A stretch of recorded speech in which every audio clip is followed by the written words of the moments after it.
News 24 घडामोडी, श्वास चालू घडामोडींचा। कामगारांनी नवे कौशल्य आत्मसात करावे, राधाकृष्ण विखे पाटील। नगर MIDC अतिक्रमण मुक्तीसाठी कठोर कारवाई सुरू राहणार। महाराष्ट्र व कामगार दिनानिमित्त आदर्श कामगारांचा सन्मान। औद्योगिक क्षेत्राला सक्षम मनुष्यबळाची गरज असून कामगारांनी वेगवेगळे कौशल्य आत्मसात करावे।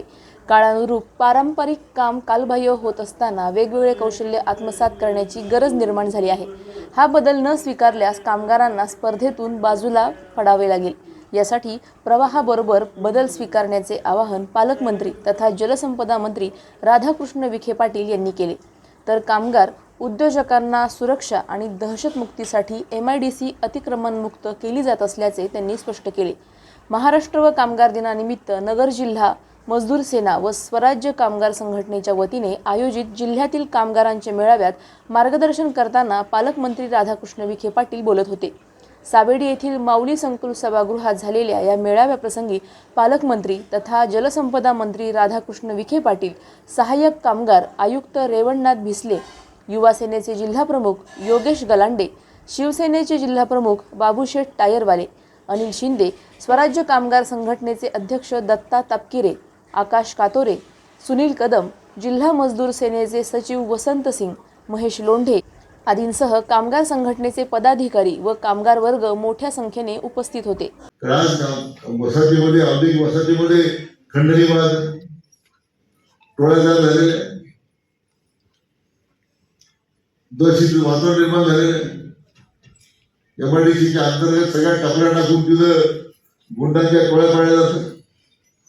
मी सूचना दिल्या MIDCला की या MIDCच्या क्षेत्रामध्ये कुठेही अनधिकृत बांधकाम राहिलं दिसलं तर ताबडतोब काढलं गेलं पाहिजे अशी सूचना आपण दिलेली आहे। माझं काम सुरू झालं काही ठिकाणी सुपा आपण साफ केलं पाहिजे, सर्व अर्थाने सुपा साफ झालेला आहे। आता तुमच्या MIDC मध्ये सुद्धा तीच प्रक्रिया राबवायची। तुम्ही कामगार घरी गेल्यानंतर ते बाबती भगिनी घरी गेल्यानंतर त्याला सुरक्षित वाटलं पाहिजे। मला वाटतं तो आपण निर्णय कठोरपणे राबवतोय, कोणाला चांगलं वाटलं वाईट वाटलं त्याची काही चिंता करत नाही। शेवटी तुझं सुरक्षितता महत्वाची आहे। कामगार सुरक्षित राहायला पाहिजे, उद्योजक सुरक्षित राहायला पाहिजे, ती महिला सुरक्षित राहिली पाहिजे। म्हणून ज्यांना ज्यांचे तुमचे मित्रपरिवार असतील, त्याच्या टपऱ्या मित्र असतील त्याला कल्पना देऊन टाका की आता कारवाई सुरू होणार, सुरू झाली ऑलरेडी, पण ते अतिशय कठोर होणार। अतिक्रमण मुक्त आपण MIDC करतोय, तुम्हाला मी आता मुद्दा त्या ठिकाणी सांगतो। तर आपल्या जिल्ह्यामध्ये कौशल्य विकास योजनेचं आता मोठं काम सुरू झालंय। भारत सरकारची एवढी मोठी मला वाटतं सर्व कौशल्य विकास कार्यक्रमाच्या माध्यमातून आता सुरू झालेली आहे। आपल्या राज्याने कौशल्य विकास एक विद्यापीठ स्थापन केले आणि त्याच्या ITI मध्ये म्हणजे इंडस्ट्री डिमांड ड्रिव्हन कौशल्य आहे। उद्योगाला काय पाहिजे, उद्योगाला कोणत्या मनुष्यबळाची गरज आहे, त्या दृष्टीने ह्या कौशल्य विकास योजनेमधून आपण वेगळे ITI असतील, वेगळे कौशल्य विकास केंद्र आहे, त्यातून आता आपण ही नवी पिढी तयार करतो। कारण काळाजोगामध्ये आता पारंपरिक पद्धतीच्या उद्योगाला आता हळूहळू मला कालम आहे, त्याला काळाच्या बरोबर त्याला बाहेर करावं लागणार आहे। आर्टिफिशियल इंटेलिजन्स उद्योगात ही स्वप्न पाहिजे। त्यामुळे आपल्या मजुरांना, आपल्या कामगारांना माझी बहुशी विनंती आपल्याला आहे, आपल्या संघटनेच्या लोकांना, की आपले कामगार सुद्धा काळाच्या बरोबर कसे तांत्रिकदृष्ट्या प्रशिक्षित होतील। त्यांना हे भौगोलिक जे ज्ञान आहे उद्याच्या औद्योगिकरणामध्ये, कारण आता महाराष्ट्र हे फेवर्ड डेस्टिनेशन होते, मोस्ट फेवर्ड डेस्टिनेशन म्हणून राज्याकडे पाहिलं जातं गुंतवणुकीला। त्याच्यामध्ये नगर जिल्ह्यामध्ये आधी गुंतवणूक केल्यासाठी आपला प्रयत्न राहील, पण त्यासाठी आपलं मनुष्यबळ आहे का, तर प्रशिक्षक मनुष्यबळ आपल्याकडे आहे का?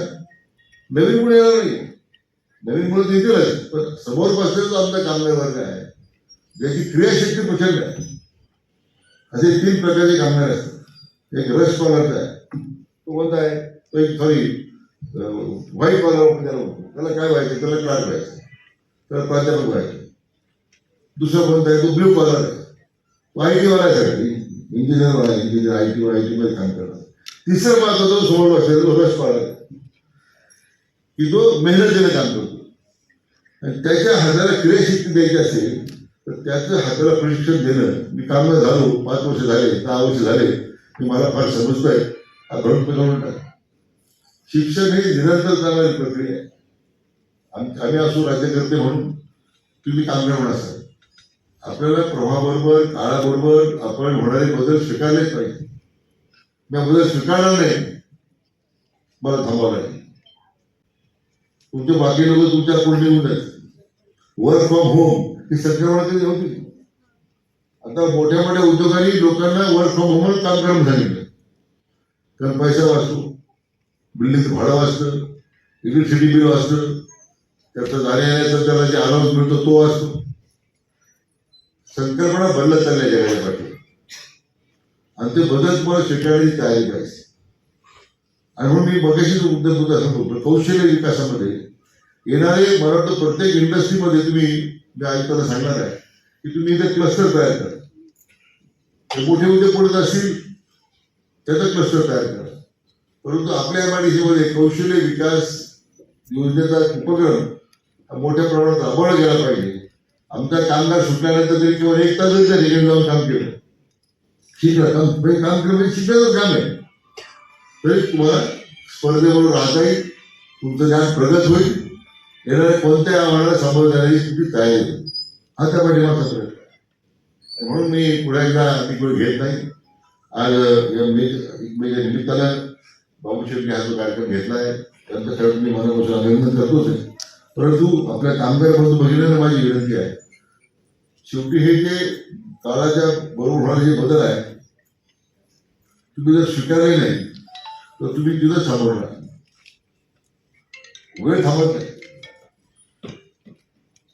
पूर्वी सोशल मीडिया नव्हता, सोशल मीडिया रोज चांगले वाईट बातम्या पण पाहत असतो.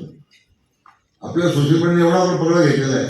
आपण सकाळी उठल्यानंतर आपल्या बायको तोंड पाहत त्यामुळे आपण ते सोशल मीडिया पाहतो. काय बरोबर आहे नाही? इतकं लोक सवय मीडिया इम्पॉर्टंट आहे. म्हणून येणाऱ्या बदलांमध्ये आपण काळाबरोबर आहोत या दृष्टीने आपण सगळ्यांनी काम करावं. कामगार संघटनेने त्या दृष्टीने काम करावं. आज चांगल्या काम करणाऱ्या कामगार बंधूंना आपण पारितोषिक दिलंय, स्मृतिचिन्ह दिलंय, त्याच्या मी सुद्धा अभिनंदन करतो आणि पुन्हा एकदा मनापासून सगळ्या शुभेच्छा व्यक्त करतो आणि थांबतो. आज जागतिक कामगार दिवस आहे आणि महाराष्ट्र दिन आहे. आणि आम्ही पहिल्यापासून प्रत्येक वर्ष कामगार मेळावा घ्यायचे. म्हणजे कोरोनाच्या काळात कंपनी बंद होता, सर कामगार अडचणीत होता, त्या काळात बंद झाले. आता परत आम्ही सुरू केले कामगार मेळावा घ्यायचे. आणि कामगार क्षेत्रात काम करत असताना आतापर्यंत गेल्या 35 वर्षात आम्ही हजारो कामगारांना परमनंट केले. त्याच्यातलं काही कामगार आता रिटायर होतोय 30-30 वर्ष काम करून, आणि त्यांच्या मुलांना आम्ही आता कंपनीत घेतलं. तसं कधी काही कंपनीत होत नाही. आणि कोरोनाच्या काळामध्ये पण आमच्या 25 कामगार आम्हाला सोडून गेले, त्यांच्या मुलांना पण आम्ही त्या कंपनीत घेतलं. अशा पद्धतीने समाजसेवा म्हणून नगर MIDC मध्ये कामगारांना न्याय मिळवून देण्याचे काम नगर जिल्हा मजदूर सेना करतात. गेल्या 35 वर्षापासून करतात आणि इथून पुढेही करत राहणार. आणि आमच्या एक कंपनी बंद करून कामगाराला काय मिळणार नाही. कंपनी चालू राहणार आणि कामगार जगला पाहिजे, आणि कंपनी जगला तर कामगाराला न्याय मिळणार, काम मिळणार. अशा पद्धतीने आम्ही विचार करून काम करतात. पूर्वी आता पालकमंत्र्यांनी सांगितलं मुंबईमध्ये दत्तसामंतांनी काय केलं गिरणी कामगाराच्या विषयी, तसं आम्ही कधी केला नाही. कंपनी बंद पडून दिला नाही. अडचणीच्या काळात ती कंपनी आम्ही चालवले. 1-1 महिना उशिरा पगार घेतलं. अगोदर लाईट बिल भरायला लावायचे, नंतर आम्ही पगार घ्यायचे. असं करून आज चांगला दिवस आले. आज प्रत्येक कंपनीचं जर प्रोडक्शन वाढलं, सगळ्यांना काम मिळतात. आज MIDC मध्ये प्रत्येक कंपनीत गेटवर बोर्ड लावतो आम्हाला कामगार पाहिजे म्हणून. असं परिस्थिती निर्माण केलं. म्हणजे चांगलं वातावरण तयार झाल्यानंतर नवीन कंपनी येणार.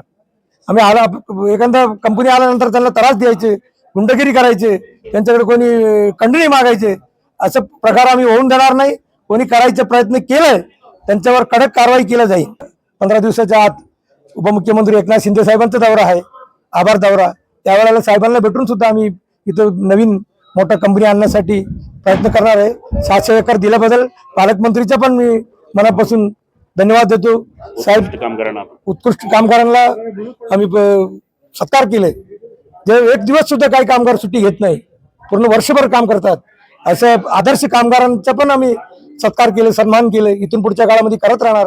आणि ते कामगारांच्या मुलांच्या शिक्षणासाठी त्यांना शिक्षण पाहिजे असेल तर तिथं सुद्धा आम्ही लक्ष देतो. आणि एक सांगितलं ना तर आपण मनापासून काम करता नाही का.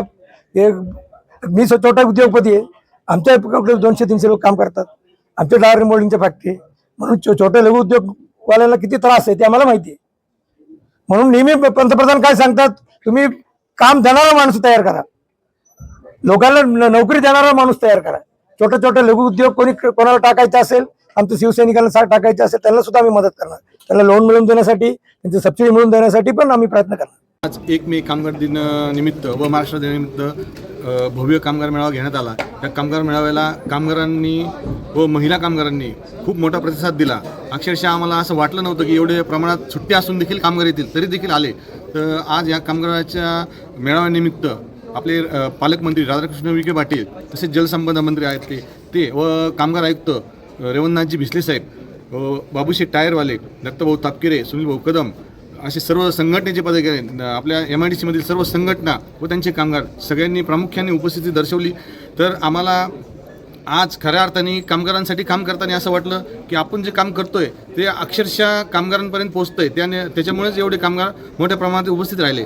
जलसंपदा मंत्री यांच्याकडे आम्ही मागणी केली की नगर MIDC मध्ये जे काही प्रकार चालला आहे कामगारांच्या विरोधातला तो थांबवण्यासाठी त्यांनी आम्हाला कायद्याच्या दृष्टीने मदत करावी. त्यांनी देखील आम्हाला सांगितलं की कायद्याच्या चौकटीत जे काय असेल त्यामध्ये तुम्हाला संघटनेच्या सर्व पदाधिकाऱ्यांना आम्ही मदत करतो. तसेच कामगारांसाठी त्यांनी आपल्या शहराच्या लगत जेवढे कामगार बेरोजगार आहेत त्यांच्यासाठी एक नवीन विस्तरित MIDC वडगाव गुप्ता येथे 600 एकरामध्ये आणण्याचं आत्ता त्यांनी आवाहन केलं आहे. तसेच कामगार हॉस्पिटल देखील येणाऱ्या भविष्याच्या काळात ते कामगार हॉस्पिटल देखील करणार आहेत. यामध्ये संघटना व कामगार याच्यामधला जो दुवा आहे तो म्हणजे प्रशासन आहे. तर प्रशासनाच्या माध्यमातून ते आम्हाला सर्व काही मदत करण्यास तयार आहे. प्रतिनिधी स्वामी गोसावी, न्यूज 24 घडामोडी, अहिल्यानगर.